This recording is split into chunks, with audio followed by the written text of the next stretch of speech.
students, welcome back to my class. I hope you all are well. Last video में आपने जो है वो बेसिक्स ऑफ आईसी इंजन देखा था कि उसके कुछ इम्पॉर्टेंट मैंने कंपोनेंट्स के बारे में बताया था और कुछ टर्म्स के बारे में बताया था जो आईसी इंजन में आगे यूज होने वाली है। आज की इस वीडियो में मैं डिस्कस करने जा रही हूँ working of 4 stroke petrol engine. ठीक है, तो आज हम पढ़ेंगे कि 4 स्ट्रोक पेट्रोल इंजन कैसे वर्क करता है। ठीक है, सबसे पहले एक चीज मैं बता दूं कि मैंने आपको लास्ट वीडियो में भी बताई थी कि आपको सबसे पहले ये क्लियर होना चाहिए कि आईसी इंजन दो तरीके के होते हैं, एक तो स्पार्क इग्निशन और एक कंप्रेशन इग्निशन। ठीक है, स्पार्क इग्निशन को ही हम पेट्रोल इंजन के नाम से जानते हैं। बहुत कंफ्यूजन रहता है स्टूडेंट्स में कि उनको ये नहीं क्लियर हो पाता है कि सीआई इंजन और एसआई इंजन में से पेट्रोल कौन सा है और डीजल कौन सा है। तो आपको सबसे पहले इसमें क्लियरिटी लानी पड़ेगी कि जो एसआई इंजन है, ठीक है, अब एसआई इंजन को कैसे याद रखोगे कि ये पेट्रोल इंजन है। एसआई इंजन मींस जैसे एसआई का फुल फॉर्म होता है स्पार्क इग्निशन, तो स्पार्क कहाँ से जनरेट होगी? स्पार्क प्लग जनरेट करेगा। ठीक है, और स्पार्क प्लग पेट्रोल इंजन में ही होता है, डीजल इंजन में नहीं होता है।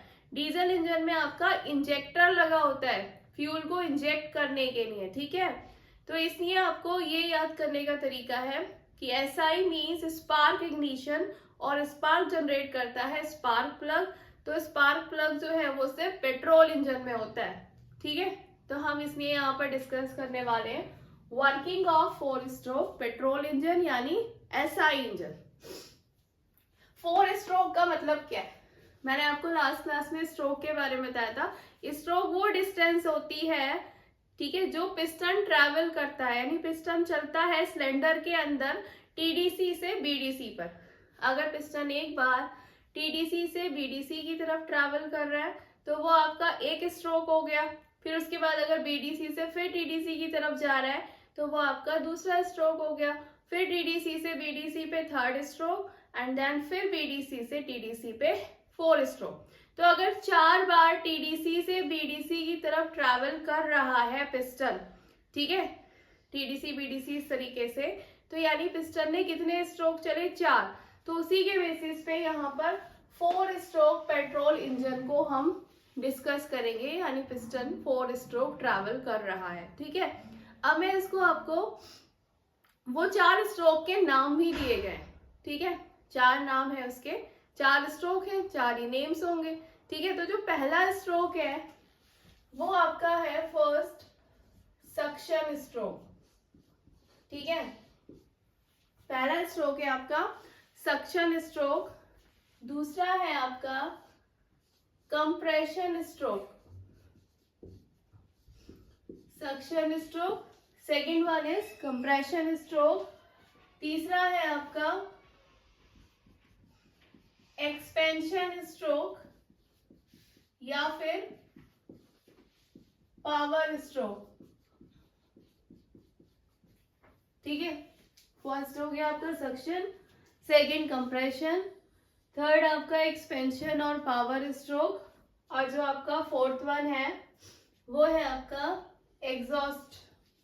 वो भी हम यहां लिख देती हूं मैं, एग्जॉस्ट स्ट्रोक। ठीक है, ये 4 स्ट्रोक आपके रहने वाले। तो वन बाय वन मैं इसको डायग्राम के थ्रू आपको समझाने वाली हूँ कि सक्शन स्ट्रोक में, कंप्रेशन में, एक्सपेंशन में और एग्जॉस्ट में क्या क्या होता है। अब इन 4 स्ट्रोक में किस तरीके से जो इंजन की वर्किंग है वो समझते हैं। सबसे पहला है सक्शन स्ट्रोक। सक्शन का मतलब है किसी चीज को सक करना, यानी आप अंदर की तरफ लेना। ठीक है, अब क्या अंदर की तरफ आएगा इस केस में? Charge is what? Petrol engine में एयर और फ्यूल का मिक्सचर जो है वो सिलेंडर में जाता है। ठीक है, पेट्रोल इंजन में।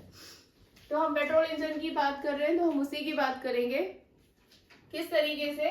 यहां से एयर और फ्यूल, ठीक है, एयर यानी कि आपकी जो एयर है, ऑक्सीजन जो एयर हो गई, और फ्यूल यानी पेट्रोल जो है वो इस इनलेट वाल्व से सिलेंडर के अंदर जाएगा, यानी सक्शन होगा। अब सक्शन होने के लिए इनलेट वाल्व का खुलना जरूरी है। भाई कोई चीज अंदर सिलेंडर के अंदर तभी जाएगी ना जब उसको जाने का रास्ता मिलेगा, है ना। तो यानी इसको अंदर आने के लिए ये वाली जो वाल्व है इसका ओपन होना यानी खुलना जरूरी है, ठीक है। अब ये कैसे खुलेगी, ये वाल्व तब ओपन होगी जब सिलेंडर और पिस्टन जो ये अरेंजमेंट है और जो बाहर का वातावरण है यानी एटमॉस्फेयर है, इन दोनों के बीच में प्रेशर डिफरेंस क्रिएट होगा, ठीक है। तो प्रेशर डिफरेंस की वजह से भाई बाहर जो है इस सिलेंडर के बाहर एटमॉस्फेरिक प्रेशर है, ठीक है, और अंदर जो है वो बाहर के प्रेशर से अंदर प्रेशर कम है।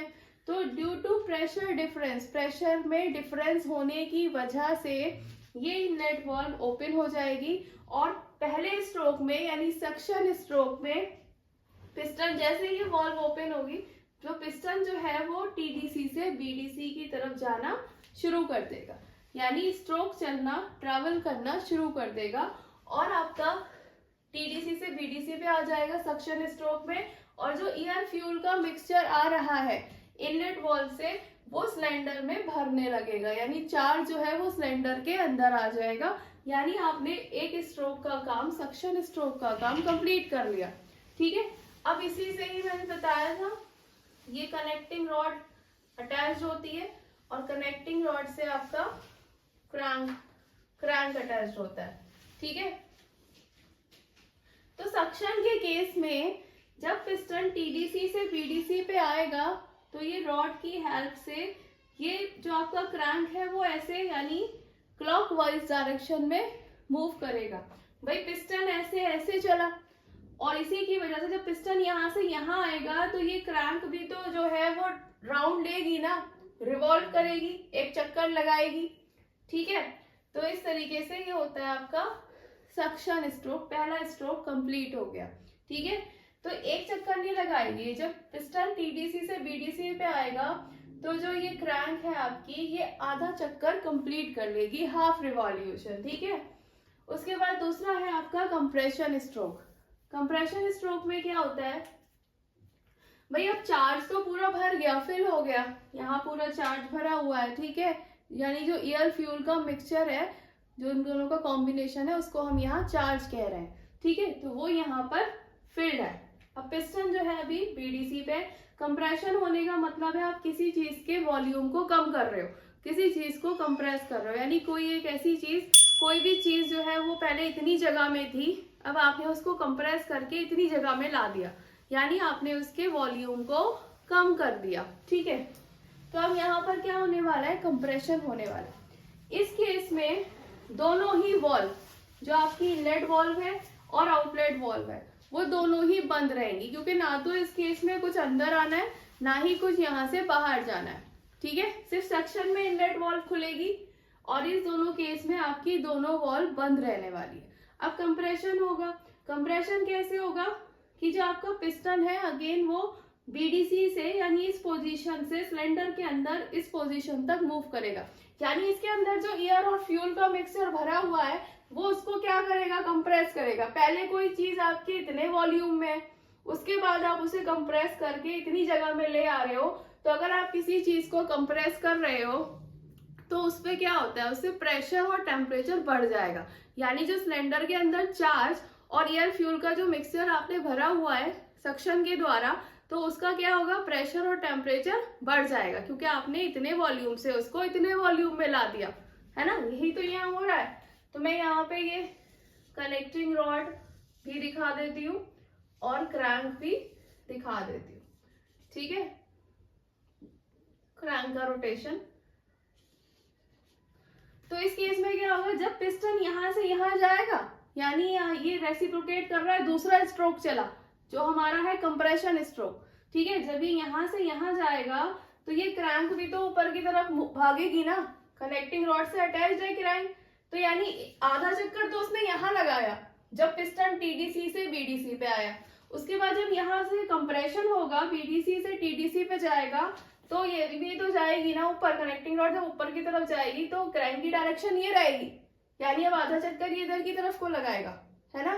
तो ये आधा और ये आधा मिला के एक चक्कर पूरा हो गया, यानी अगर पिस्टन 2 स्ट्रोक चलेगा, 2 स्ट्रोक का मतलब टीडीसी से एक बार बीडीसी पे आया, फिर एक बार बीडीसी से टीडीसी पे गया, यानी 2 स्ट्रोक हो गए ना पिस्टन के।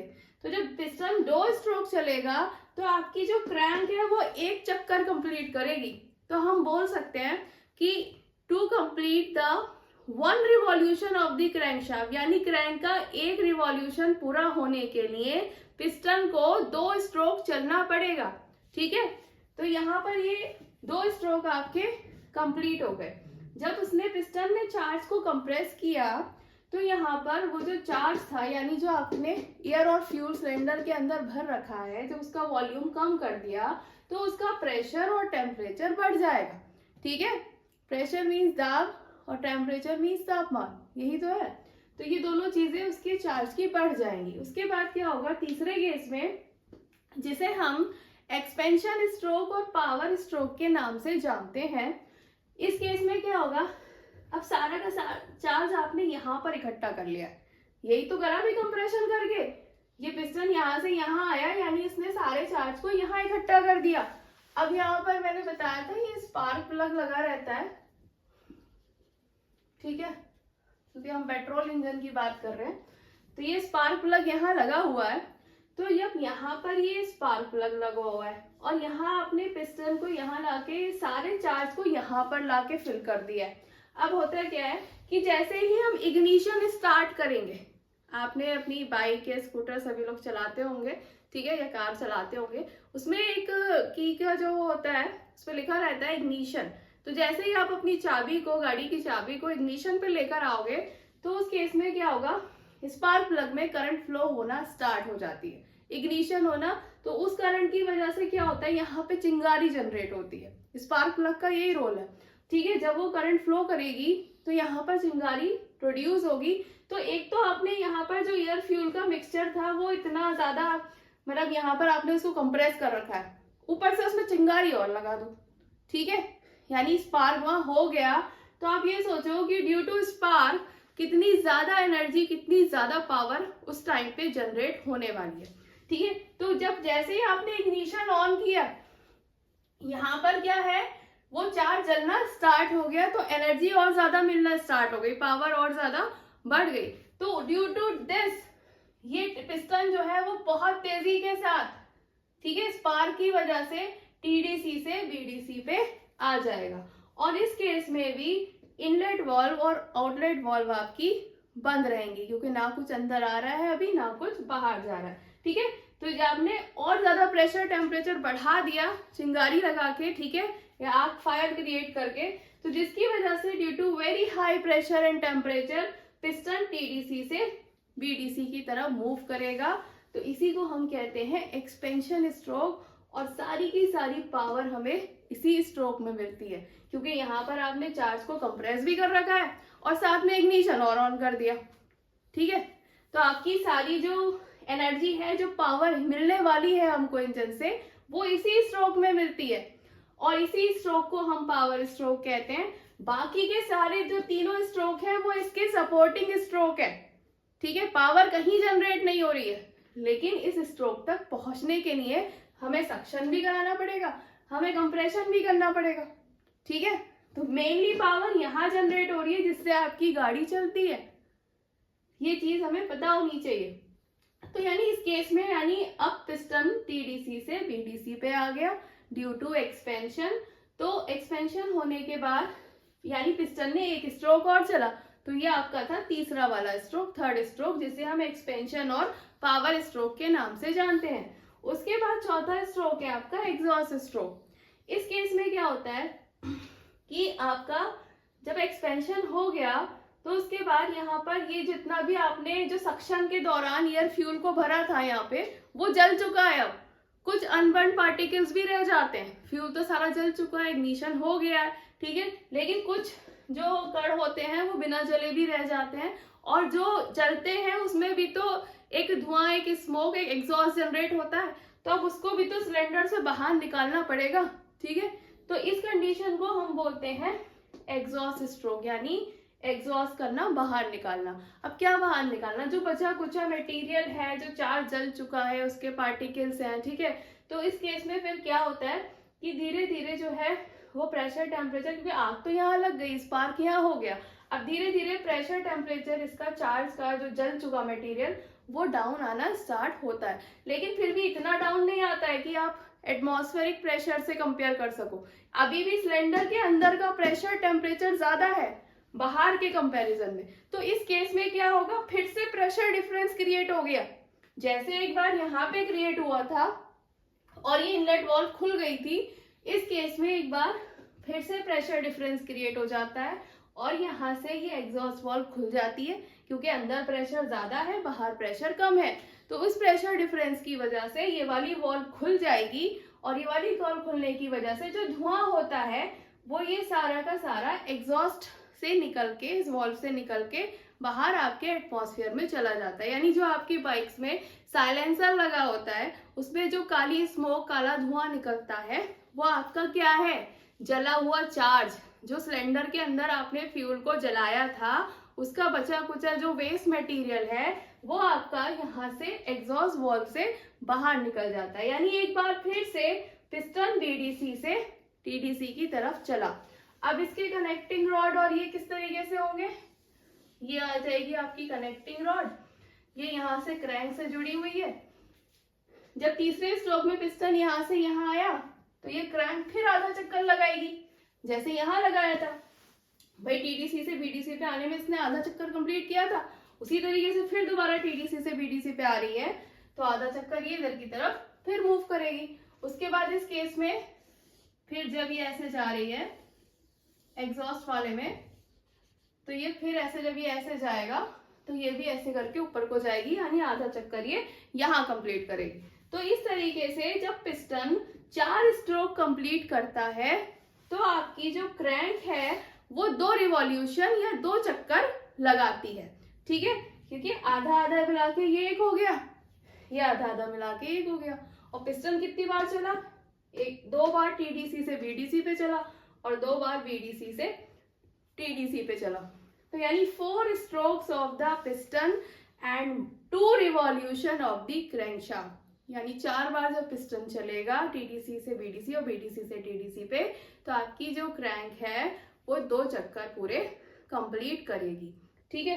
अब ये जो क्रैंक होती है ये क्रैंक शाफ्ट के ऊपर लगी रहती है, भाई शाफ्ट होगी, ठीक है, क्रैंक शाफ्ट के ऊपर लगी रहती है और इससे आपका फ्लाई व्हील जुड़ा रहता है। तो होता क्या है, जब आपका इग्निशन होता है और पावर स्ट्रोक आपकी चलती है, पावर स्ट्रोक में जो एनर्जी, जो पावर मिलती है ना, वो क्या होता है कि जितना हमें यूटिलाइज करना होता है, भाई आपने इग्निशन ऑन कर रखा है, आप यहाँ से लेके वहां तक जहां भी गए आपने अपना पूरा पावर स्ट्रोक से अपने इंजन को चला लिया, ठीक है। उसके बाद क्या होता है, आपने इग्निशन बंद कर दिया, ठीक है। अब इग्निशन बंद कर दिया तो क्या है कि जितनी पावर उसको जनरेट करनी थी इस पूरी साइकिल में उसने करी, वो करेगा, और जितनी यूटिलाइज होनी थी, जितनी खर्च होनी थी वो हो गई। अब जो बच गई वो कहाँ चली जाती है, फ्लाई व्हील में।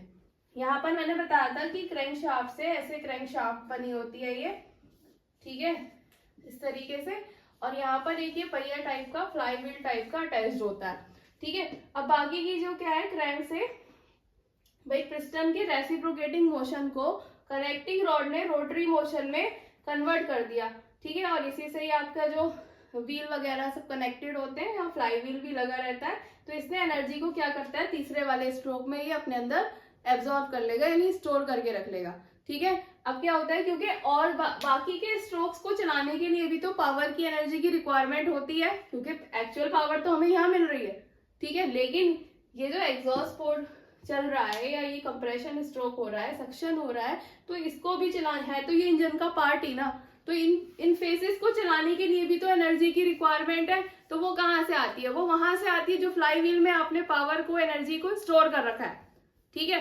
तो इस तरीके से ये पूरा प्रोसेस चलता है। और जो 4 स्ट्रोक का पेट्रोल इंजन का जो मेन स्ट्रोक है वो आपका 3rd स्ट्रोक है, जिसे हम एक्सपेंशन स्ट्रोक और पावर स्ट्रोक के नाम से जानते हैं, ठीक है।